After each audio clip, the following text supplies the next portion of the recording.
안녕하세요. 김상순입니다. 차이나 재해 뉴스 306번째는요, 차이나의 극과 극 기상재해 전편으로 광동성 100년 만에 풍우 홍수편입니다. 남부 지역에 대해서 좀 더 살펴보겠는데요. 6월 들어 중국 전역의 남부는 폭우 홍수 사태에, 북부는 폭염 가뭄 사태로 전혀 상반된 자연재해에 시달리고 있습니다. 두 편으로 나누어 이번은 전편으로 중국 남부지방의 폭우 홍수 사태 뉴스를 먼저 전해드리겠습니다. 지난 6월 13일부터 17일까지 계속해서 내리는 중국 남부지방의 폭우 혹은 강풍을 동반한 폭풍으로 남부의 광서 장족자치구, 광동성, 복건성 일대에 집중호우로 인한 홍수 피해가 속출하고 있습니다. 이미 복건성의 한 저수지는 범람 사태를 맞이했고요. 광동성의 하천들도 위험 수위를 다가가고 있습니다. 첫 번째, 광서 장족자치구 때이른 홍수 시즌. 광서 장족자치구는요, 특히 올해 4월부터 일찍이 우기가 시작된 이후 지금까지 총 91만 천여 명의 이재민들이 폭우 홍수 피해로 정상적인 생활을 4월부터 하지 못하고 있을 정도이고, 직접적인 경제 손실은 약 14억 1천만 위안, 약 2,700억 원에 이른다고 6월 15일 당국이 발표했습니다. 광서 장족자치구의 홍수 수위는 22개 하천과 30개의 숨은 경계 수위에 2.63m에서 어떤 곳은 겨우 3cm를 남겨둘 정도로 홍수 수위가 계속해서 불어나고 있는데요. 이 중에서 하강이라고 하는 이 하강 하주 지역은 10년 만에 대홍수로 기록되었다고 합니다. 또한 광서 계림시 아시죠? 계림시에서는 13살 중학생이 불어난 물에 빠졌는데요. 이틀 뒤인 6월 15일 익사체로 안타깝게도 발견되었고요. 6월 17일 10시에 기상당국은 폭우 오렌지 경보를 발령했습니다. 광서자치구의 동북부 지역은 250에서 280mm의 대폭우가 계속해서 쏟아지고 있습니다. 이 지역 주민들은 이미 가옥이 물에 잠기고 농경지가 유실되는 등의 막대한 피해를 입고 있지만 비는 지금도 내리고 있다며 하소연하고 있습니다. 광서자치구에는 아직도 고립된 주민들이 구조를 기다리는 곳도 있고요. 현재 주민들은 더 이상 비가 내리지 말기를 간청할 정도라고 합니다. 광서자치구는 이미 올해 4월부터 이 채널에도 말씀드렸듯이 이른 우기를 맞이하여 6월에 들어서면서 본격적인 폭우, 홍수 시즌을 벌써부터 맞이하고 있습니다. 그러나 그렇다고 아직 장마가 시작된 것도 아니죠. 올해는 아직 찾아오지 않은 태풍 시즌도 남아 있습니다. 태풍 시즌이 앞으로 닥칠 예정이라서 이 지역 주민들의 걱정은 태산처럼 쌓이고 있습니다. 두 번째, 광동성 매주시 100년 만의 대홍수 내용입니다. 광동성 역시 5월부터 집중호우, 홍수 피해가 발생하고 있는데요. 이번 6월 13일부터 시작된 강풍을 동반한 폭풍으로 인해서 600여 년 전 명나라 태조 때 건설되었던 심천시 지역의 성벽 일부가 무너졌을 정도라고 하는데요. 또한 홍수 침수로 2층까지 잠겼지만 물은 계속 불어나오고 있고 전기가 끊어져서 마을 사람들이 모두 높은 곳으로 대피했다고 합니다. 광동성의 한강이라는 게 있는데요. 광동성의 한강 상류 지방은 50년 만에 대홍수를 맞이했는데 특히 6월 16일 오전 8시부터 밤 11시 40분에도 계속해서 비가 내리면서 하천 경계 수위 42m에 육박할 정도였고요. 한강으로 유입되는 17개 하천 모두 경계 수위를 넘어서 위험 수위에 육박했다고 합니다. 한강은 광동성에서 두 번째로 큰 강인데요. 6월 17일 오전 10시경에는 48.7mm에 이르러서요. 경계 수위보다 6m나 초과를 했고요. 이 기록으로 50년 만에 가장 높은 수위와 가장 많은 유량을 기록했다고 발표되었습니다. 또 광동성의 매주시 일부 지역은 무려 100년 만에 폭우와 홍수 사태를 맞이했다고 합니다. 광동성 매주시는 집중호우와 홍수 사태로 6월 17일 오전부터 전기와 인터넷이 끊어져서 연락이 두절된 지역도 발생할 정도라고 합니다.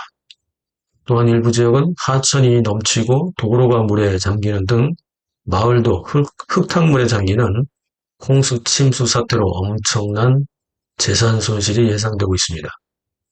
중공의 수리부는요, 매산시 지역에 홍수방재 4급 응급대응 경보를 발령했었는데요. 특히 매산시의 평원현과 초령현 지역이 심각한 피해를 입었는데 이 지역에 대해서는 6월 16일 22시 30분경 3급 응급대응경보에서 2급 응급대응경보로 격상시켰는데 다시 다음 날인 6월 17일 오전 9시경에는 다시 1급 응급대응경보로 격상시키고 12,039명의 이재민들을 대피시켰다고 합니다. 평원현 동석진에서는 교량이 홍수에 끊어져 나갈 정도였고요. 매산시는 6월 17일 학교에 휴교령을 내렸고요. 저수지 수문을 개방하면서 저수지 재방 붕괴에 대비하고 있을 정도로 계속해서 큰 비가 내리고 있습니다. 무려 100년 만에 대폭우와 대홍수에 이 지역 주민들이 긴장하고 있는데요. 광동성 당국은 6월 17일 오전 7시에 이번 폭우 홍수 사태로 매산시의 평원현과 초령현에서만 산사태와 홍수 등으로 사망 5명, 실종 15명, 고립 13명이라는 인명피해 상황을 발표했습니다. 또한 광동성에 있는 저수지 수위가 만수 수위까지 올라가고 있기 때문에 긴장하고 있습니다. 광동성 매주시는 광동성 동북부와 복권성 및 강서성과 연계되어 있는 지역인데요. 매주시의 평원현 사수진에는 24시간 동안 무려 369.3mm의 집중호우가 쏟아져서 100년 만에 대홍수라는 기록을 세웠습니다. 세 번째, 복권성의 집중호우 대홍수입니다. 복권성에도 6월 초부터 엄청난 비가 쏟아졌는데요. 그 중에서도 가장 심각한 곳이 용암시 무평현 지역입니다. 용암시 무평현에서는요, 이번 집중호우로 특히 여러 곳에서 산사태가 수차례 발생하면서 6월 17일 10시까지 집계된 피해 상황을 보면요, 사망 4명에 실종 2명으로 집계되었습니다. 무평현의 17개 향과 진 지역에 총 47,800여 명의 이재민이 발생했는데요.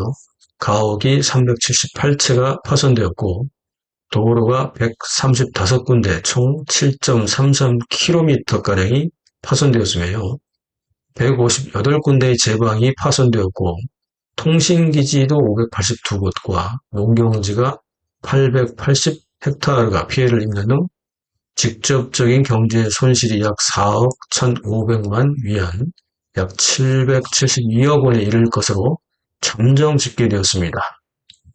6월 17일 오전 10시 무평현에서는 동시에 36,000여 명을 안전한 곳으로 긴급 대피시킬 정도였는데요.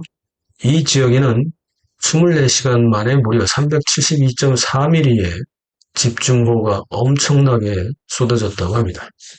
1년에 내릴 비가 하루 만에 거의 다 내릴 정도로 엄청난 비가 쏟아졌는데요. 복권성의 다른 지역도 대부분 비슷한 양의 엄청난 비가 쏟아졌습니다. 복권성 기상당국도 6월 17일 오전 7시에 폭우경보를 2급으로 상향 발령했는데요. 앞으로도 계속해서 비는 그치지 않을 것으로 전망되고 있습니다. 기상당국은 앞으로도 당분간 최소 250mm에서 최대 320mm의 집중호우가 예상된다고 발표했습니다. 중공기상당국은 현재 중국의 주요 남부 및 중남부 지역인 광서자치구, 광동성, 복권성, 호남성의 남부지역, 강서성, 절강성, 운남성, 귀주성 등의 8개 성급 지역에서 6월에 계속해서 앞으로도 집중호우 또는 강풍을 동반한 폭풍우가 내리면서 이 지역에 엄청난 비를 쏟아부을 것으로 예상하고 있고요. 이 지역이 대홍수 침수 사태를 계속해서 맞이할 것이라고 발표했습니다. 동시에 중국의 중북부 및 북부 지역인 섬서성, 산서성, 하북성, 산동성, 하남성, 안위성, 강소성, 호북성, 서천성, 중경시, 호남성 북부, 북경시, 천진시 등지는 약 3억 명이 넘는 사람들이 최고 40도를 넘나드는 고온 폭염 현상과 가뭄 현상에 시달리고 있다고 발표했습니다. 현재 계신 교민 여러분께서는 특히 건강과 안전사고에 주의하시기 바랍니다. 다음 방송은 중국의 극과 극 자연재해 폭우 홍수편에 이어서 후편으로 폭염 가뭄편을 준비하겠습니다. 차이나 재해 뉴스 시청해 주셔서 감사합니다.